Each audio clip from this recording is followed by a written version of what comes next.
Welcome to नॉली theme में खुश आमदीद। आज का जो हमारा टॉपिक है, जो डिस्कशन है, वो हमने वर्चुअलाइजेशन के अंदर जो वर्चुअल मशीन बनाई थी उसकी डिफरेंट सेटिंग्स वगैरह हैं, कंट्रोल वगैरह हैं, अपने अकॉर्डिंग जो हमने सेट करने होते हैं। ठीक है, सबसे पहले हम क्या करते हैं, हम अपने हाइपरवाइजर को हाइपर वी को ओपन करते हैं जिसमें हमने अपनी वर्चुअल मशीन बनाई हुई थी। ठीक है, तो इस हाइपरवाइजर को ओपन करने के बाद हमारे पास हमने देखना है अच्छा हमारी कौन सी वर्चुअल मशीन थी। जो हमारी वर्चुअल मशीन का नाम था जी क्लाइंट नाम का था। ठीक है, क्लाइंट को हम क्या करते हैं, इसके ऊपर राइट क्लिक करके यहाँ पे एक ऑप्शन आ जाती है हमारे पास स्टार्ट की और कनेक्ट की। ठीक है, दोनों को इस्तेमाल कर सकते हैं। और अगर देखा जाए तो हमारे पास यहाँ पे जो जिसकी राइट साइड पे जो मेन्यूज आ रहे हैं, यहाँ पे भी स्टार्ट का, ठीक है, स्टार्ट का बटन भी यहाँ पे भी अवेलेबल है। और साथ इसको हमने अब इसको यहाँ पे कुछ ऑप्शंस आ रही हैं कि आपने रिवर्ट करना है, कंटिन्यू करना है, कैंसिल करना है।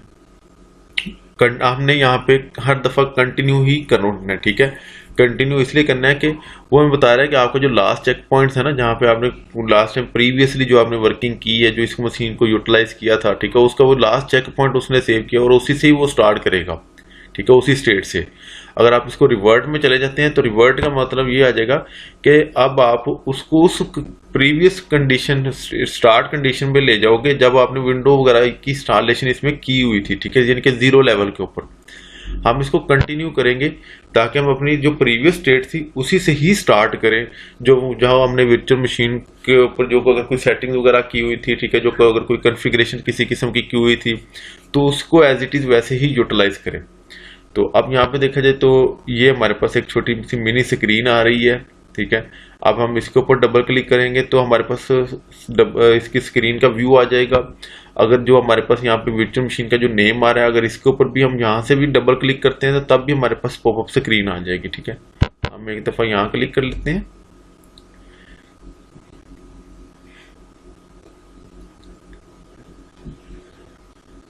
जी कनेक्ट कर रहा है जी, वर्चुअल मशीन कनेक्ट हो गई हुई है। इसको स्क्रीन साइज को जो करते हैं मैक्सिमाइज कर लेते हैं। अब इसको कहते हैं जी ठीक है जी, कनेक्ट कर ले स्क्रीन रेजोल्यूशन को मेरे सिस्टम की रेजोल्यूशन के अकॉर्डिंग। कनेक्ट वाली जो ऑप्शन आई थी वो इसलिए किया था कि जो स्क्रीन की उसकी रेजोल्यूशन एडजस्ट करनी थी, वो उसकी एडजस्ट का था ताकि वो मेरी जो लैपटॉप की स्क्रीन की रेजोल्यूशन आ रही हैं उसके मुताबिक उसको एडजस्ट कर ले। ठीक है, ये चीज़ आपके पास भी विजुलाइज होगी जब आप भी इसको बनाएंगे, स्टार्ट करेंगे। ठीक है, अब देखा जाए तो मेरे पास तकरीबन एक ना फुल स्क्रीन व्यू ही आ रहा है। कोई किसी किस्म के left right top down edges से कोई कटिंग या किसी की तरह से मर्जिंग नहीं हुई है। ठीक है, मार्जिन नहीं इसने साइड से लेफ्ट राइट से ऐड ऑन किया हुआ कि जो इसका व्यू का इशू है। अच्छा जी, यूजर को लॉगिन कर लेते हैं।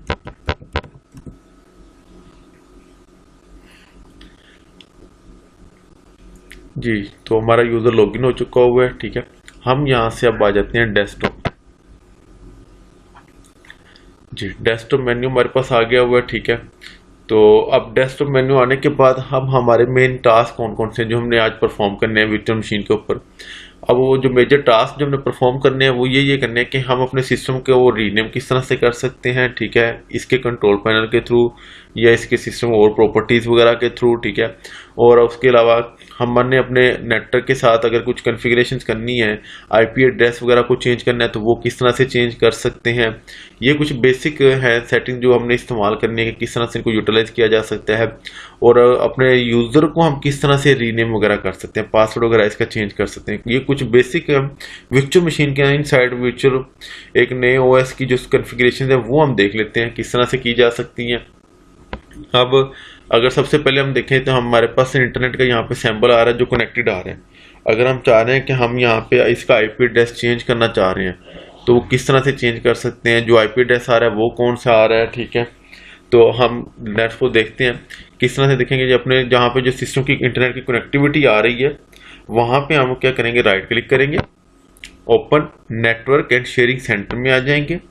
अब जैसे इसको ओपन करेंगे तो यहाँ पे हमारे पास ये इस तरह का व्यू आ जाएगा। अच्छा जी, यहाँ से ये व्यू आने के बाद अब किसी और विंडोज के अंदर जो व्यू आते हैं मोस्टली जैसे विंडो 10 वगैरह का आ रहा होता है, ठीक है, वो हमें क्या करेगा, यहाँ पे सेटिंग्स में ले आएगा। सेटिंग में आने के बाद वहां पे आपके पास यहाँ सेंटर में जहाँ पे इस वक्त कर्सर है इस जगह पे आपके पास वहां पे सेटिंग के ऑप्शन के अंदर आ रहा होगा चेंज एडाप्टर सेटिंग का।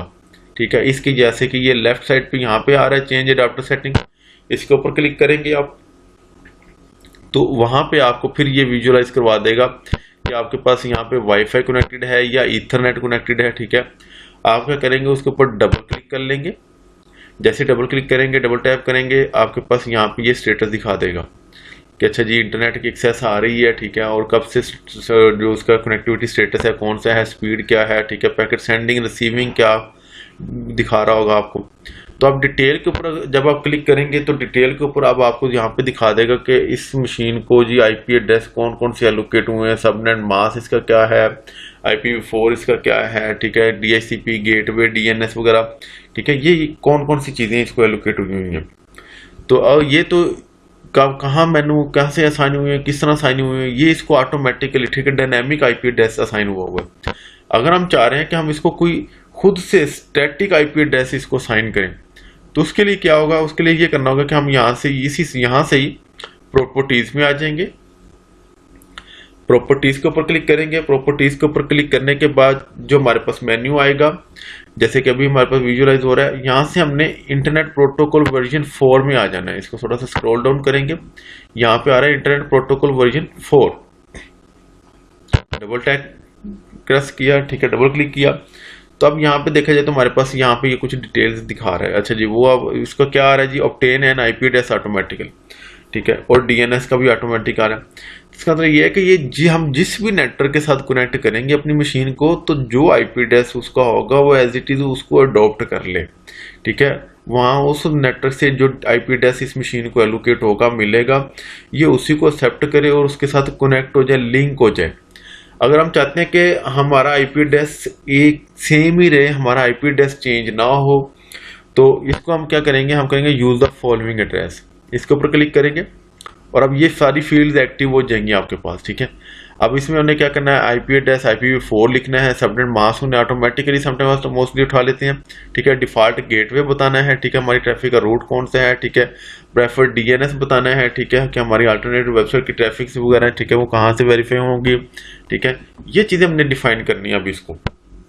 अब लेट्स सपोज मैं कहता हूँ कि पहले मेरे पास स्टैटिक आ रहा था, तो अब मैं पहले मेरे पास डायनेमिक आ रहा था, तो अब अगर मैं इसको स्टैटिक करना चाह रहा हूं तो मैंने इसका IPv4 इसको सेट कर देते हैं। ठीक है, वो क्या है जी, अच्छा 172.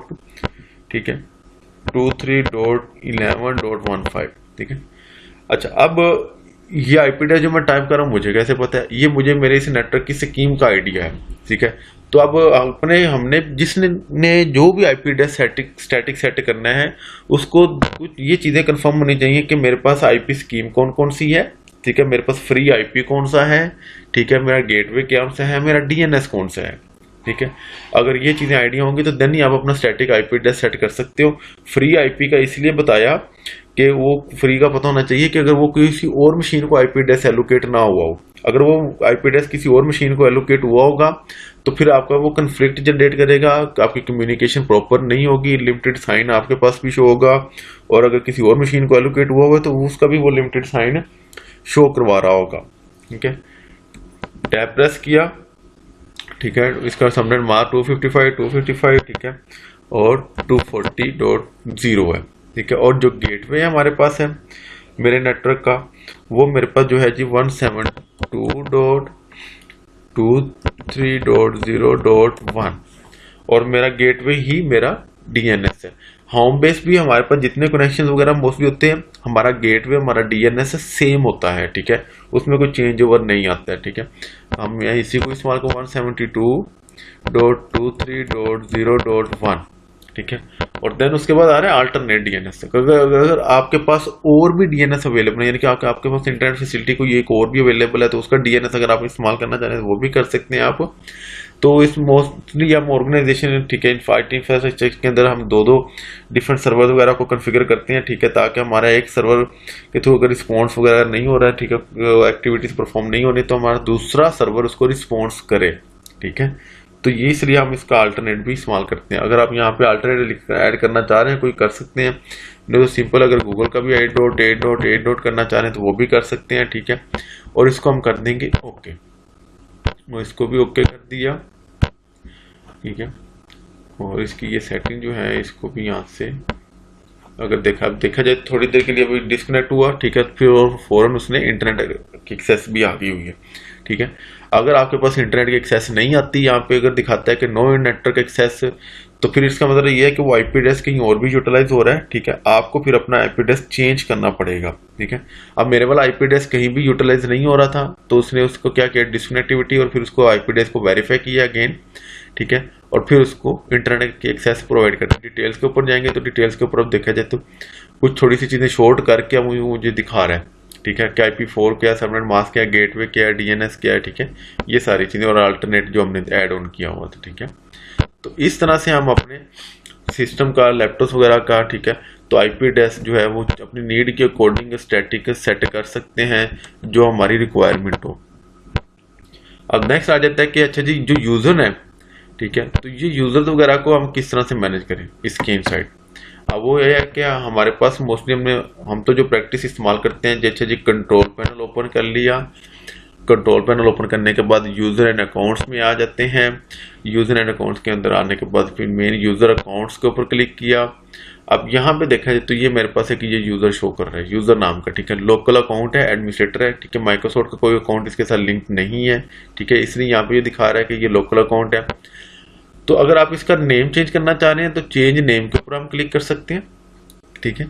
आप इस चेंज नेम के ऊपर क्लिक करेंगे तो यहाँ पे आपको दिखा देगा, अच्छा जी ये आपको बताएं जी इसका यूजर का नाम क्या रखना चाह रहे हैं। हम इसका अगर नाम चेंज भी करना चाहें तो हम इसको नाम चेंज कर सकते हैं, ठीक है, नॉलेज थीम कर देते हैं, चेंज नेम, ठीक है। और इसका पास इसकी जो टाइप है वो चेंज करना चाहते हैं वो भी हमारे पास ऑप्शन होती है कि अच्छा एडमिनिस्ट्रेटर है या स्टैंडर्ड है। हमारे पास एक ही यूजर है तो एक ही यूजर के अगेंस्ट वो चेंज ओवर नहीं करने देगा, उसको बाय डिफॉल्ट एडमिनिस्ट्रेटर ही रहने देगा, ठीक है। अगर आपके पास और यूजर अवेलेबल है तो आप उसकी चेंज टाइप में जाएंगे तो आप उनको ये डिफरेंट राइट्स दे सकते हैं, स्टैंडर्ड यूजर के और एडमिनिस्ट्रेटर के, ठीक है। इस अकाउंट के ऊपर हमारे पास ये जो इसके अकाउंट टाइप है, कैटेगरी है, वो चेंज नहीं करने देगा क्योंकि सिंगल अकाउंट है हमारा विंडोज के ऊपर। और उसके बाद मैनेज एंड अदर यूजर का अकाउंट की ऑप्शन हमारे पास अवेलेबल है कि अगर आप यहाँ पे कोई नया यूजर और ऐड करना चाह रहे हैं हम वो भी कर सकते हैं। और उसके बाद चेंज अकाउंट कंट्रोल सेटिंग का होता है, ठीक है, कि आपने जो चीज़ें नोटिफाई करवानी है कि नहीं करवानी, यूजर रिकमेंडेशन वगैरह लेनी है या नहीं करना चाह रहे, ठीक है, तो हम इसको रिकमेंडेड के ऊपर जो है उसी के ऊपर ही रहने देंगे, ठीक है। तो इस तरह से हम अपने इन यूजर को भी मैनेज कर सकते हैं। अच्छा सच एक और चीज़ याद आ गई, क्या हम यूजर का पासवर्ड अगर चेंज करना चाहें तो वो भी कर सकते हैं? जी बिल्कुल कर सकते हैं। हमारे पास एक तो ये शॉर्ट की भी डायरेक्टली होती है कि हम कंट्रोल आल्ट और डेल का बटन प्रेस करें तो हमारे पास यहाँ पे एक ऑप्शन आ जाती है कि चाहिए चेंज पासवर्ड की। यहाँ से आप ओल्ड पासवर्ड इंसर्ट करेंगे, ठीक है, 1 2 3 4 5 था मेरे पास पासवर्ड, ठीक है। न्यू पासवर्ड अगर आप जो रखना चाह रहे हैं तो वो न्यू पासवर्ड आप यहाँ पे इंसर्ट करेंगे और फिर आप ओके कर देंगे, ठीक है, आपका पासवर्ड यहाँ से वो भी चेंज हो जाएगा। इस तरह से आप इजीली पासवर्ड को भी यहाँ से चेंज कर सकते हैं। अच्छा अब यहाँ पे अभी तक मेरे पास देखा जाए तो जो यूजर का नाम मैंने चेंज किया था वो मुझे शो नहीं हो रहा है, ठीक है। और हमने अब सिस्टम का अगर नाम चेंज करना तो वो भी कर सकते हैं। तो अब सिस्टम का नेम भी अगर हम चेंज करना चाह रहे हैं तो कैसे चेंज करेंगे? अपने दिस पीसी के ऊपर राइट क्लिक करेंगे, प्रॉपर्टीज में आ जाएंगे। प्रॉपर्टीज में आने के बाद यहाँ पे ये मेन मेन्यू आपको शो हो जाएगा, ठीक है। अब यहाँ पे आ जाएगा चेंज सेटिंग की ऑप्शन। चेंज सेटिंग की ऑप्शन के अंदर आने के बाद आपके पास कंप्यूटर नेम की ऑप्शंस आ रही हैं। ये जो यहाँ पे विजुअलाइज करवा रहा होता है ये आपको डिस्क्रिप्शन दिखा रहा होता है, ठीक है। तो आपने उसके नेम के अगेंस्ट कोई डिस्क्रिप्शन लिखनी है तो वो लग सकते हो। तो यहाँ पे कोई चेंज यहाँ पे नहीं करनी है आपने, इसी स्क्रीन के ऊपर, ठीक है, इसी जो आपके पास जो पॉपअप शो हो रहा है, ठीक है, इसके लास्ट में देखा जाए तो यहाँ पे चेंज की एक ऑप्शन आ रही है जहाँ पे इस वक्त मेरा कर्सर है, इसके ऊपर आपने क्लिक करना है और यहाँ पे आपके पास ये आ रहा होगा ना चेंज कंप्यूटर नेम।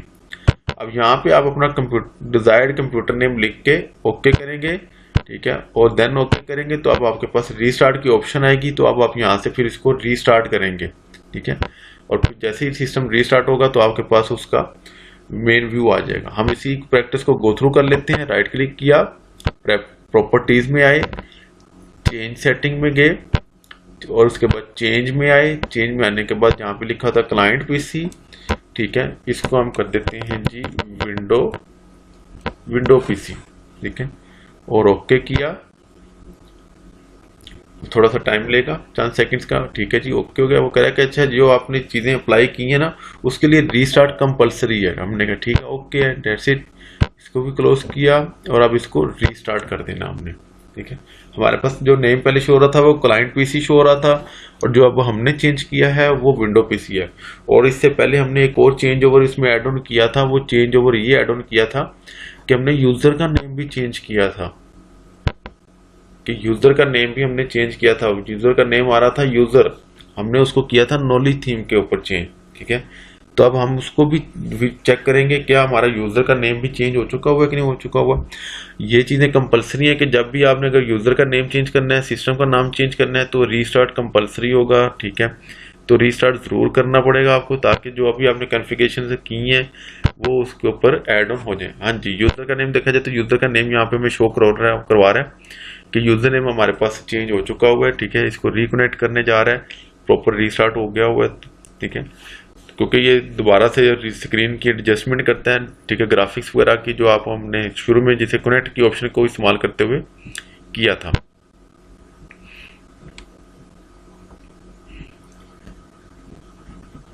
जी, तो लॉगिन कर लेते हैं। 1 2 3 1 2 3 4 5 एंटर। फर्स्ट जो हमारे पास हमने देखा जाए तो हमारा यूजर नेम जो हमने सेट किया था वो तो चेंज हो चुका हुआ है। ठीक है, और अब जो दूसरा नेक्स्ट हमने चीज़ों को जो विजुअलाइज करना है वो ये करना है कि जो हमने सिस्टम का नेम चेंज किया था वो भी चेंज हो चुका हुआ कि नहीं चेंज हुआ। डेस्कटॉप पे आई, दिस पीसी, राइट क्लिक किया, प्रॉपर्टीज में आ गए। प्रॉपर्टी में आने के बाद यहाँ पे देखा है कंप्यूटर नेम, जी बिल्कुल जी, विंडो पीसी कंप्यूटर का नेम भी चेंज हो चुका हुआ है। ठीक है, जो यूजर नेम असाइन किया था वो भी चेंज हो चुका हुआ है। अच्छा, समटाइम यूजर का नेम जो हमें विजुअलाइज हो रहा होता है, ठीक है, वो तो चेंज उसकी डिस्प्ले आ रही होती है, लेकिन एक्चुअल में बैकएंड के ऊपर उसका एक फुल नेम भी होता है। तो वो जब हम एक्सेस वगैरह करते हैं सिस्टम वगैरह को, तब हमें इशू आते हैं कि जो डिस्प्ले नेम है उससे एक्सेस नहीं हो रहा होता, लेकिन बैकएंड के ऊपर कोई और नेम होता है। तो वो कहां से वेरीफाई कर सकते हैं? वो हम क्या करेंगे, दिस पीसी के ऊपर राइट क्लिक किया, मैनेज में आए। मैनेज में आने के बाद अब हम यहाँ पे जो नया पॉपअप आएगा, नया हमारे पास मेन्यू शो होगा, वहां पे हमने चेक करना है। अब यहाँ जो मेन्यूज आ गए हमारे पास, ठीक है, इसको मैक्सिमम कर लेते हैं। अच्छा जी, यहाँ पे हम देखा जाए तो लेफ्ट साइड पे ये जो मेन्यूज आ रहे हैं, यहाँ पे लोकल यूजर एंड ग्रुप्स की एक ऑप्शन है, इसको एक्सपेंड करेंगे। इसके इनसाइड यूजर की एक ऑप्शन आ रही है। ठीक है, ठीक है, अब यूजर की ऑप्शन और यूजर के ऑप्शन के इनसाइड देखा जाए तो हमारे पास ये देखें जी, जो हमने यूजर का नेम था यूजर, और हमने चेंज किया था नोली थीम।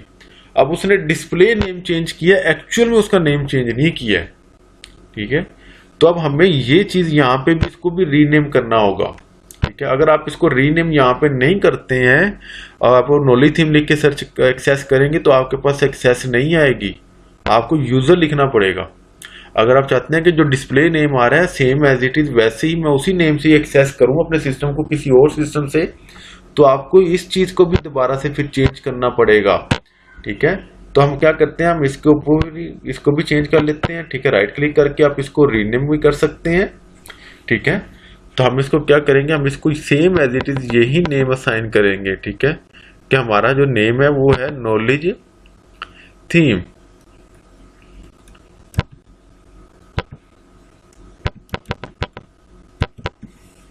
ठीक है, इसको किया। अब हमारे पास एक्चुअल में देखा जाए तो असल में अब हमारे पास प्रॉपर नेम की एडजस्टमेंट हुई है कि अब उसका जो डिस्प्ले नेम है और बैकएंड के ऊपर अगर कोई पे एक्सेस वगैरह भी हम करना चाह रहे हैं तो उसको दोनों नेम उसके सेम है। ठीक है, ये समटाइम मोस्टली के बाद समटाइम इन प्रॉब्लम हमारे पास जनरेट हो जाती हैं। तो अब इसको भी 100% वेरीफाई करवाने के लिए हम क्या करेंगे, इसको रीस्टार्ट कर लेते हैं मशीन्स को। Restart, okay.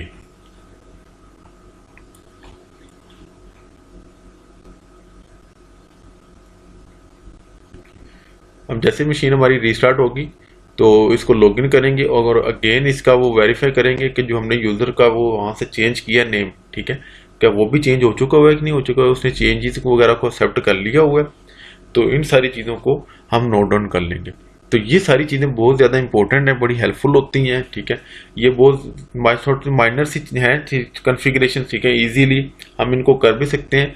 लेकिन प्रॉब्लम जो जनरेट होती है वो प्रॉब्लम ये जनरेट होती है कि जब हम चीज़ों को एक्सेस करते हैं, मैनेज कर रहे होते हैं, तब हमारे पास वो चीज़ें प्रॉपरली विजुअलाइज या एक्सेसिबल नहीं होती, ठीक है।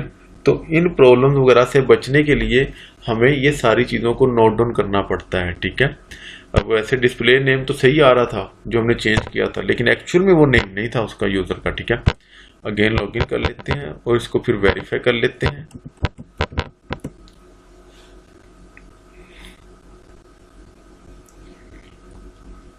सिस्टम हमारा लॉगिन हो रहा है जी, लॉगिन हो चुका हुआ है सक्सेसफुल। डेस्कटॉप पे आएंगे। अब again this PC right click करके आप मैनेज में आ जाएंगे। मैनेज में जाने के बाद सेम एज इट इज उसी तरह लोकल यूजर, ठीक है, यूजर एंड ग्रुप्स में जाएंगे, लोकल यूजर्स ग्रुप्स और फिर उसके बाद यूजर्स, ठीक है। अब देखा जाए तो ये दोनों नेम हमारे पास सेम आ रहे हैं, ठीक है। अब हमें कोई इशू नहीं होगा किसी किस्म का। अगर हम किसी को एक्सेस करना चाह रहे हैं अपने लैपटॉप को, सिस्टम वगैरह को, ठीक है, तो हम इसी नेम से कर सकते हैं।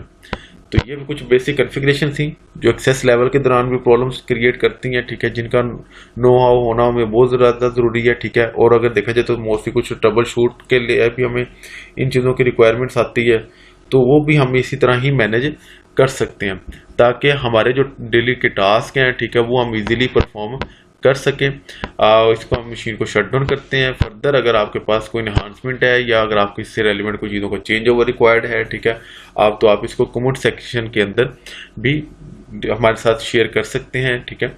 जज़ाकल्लाह।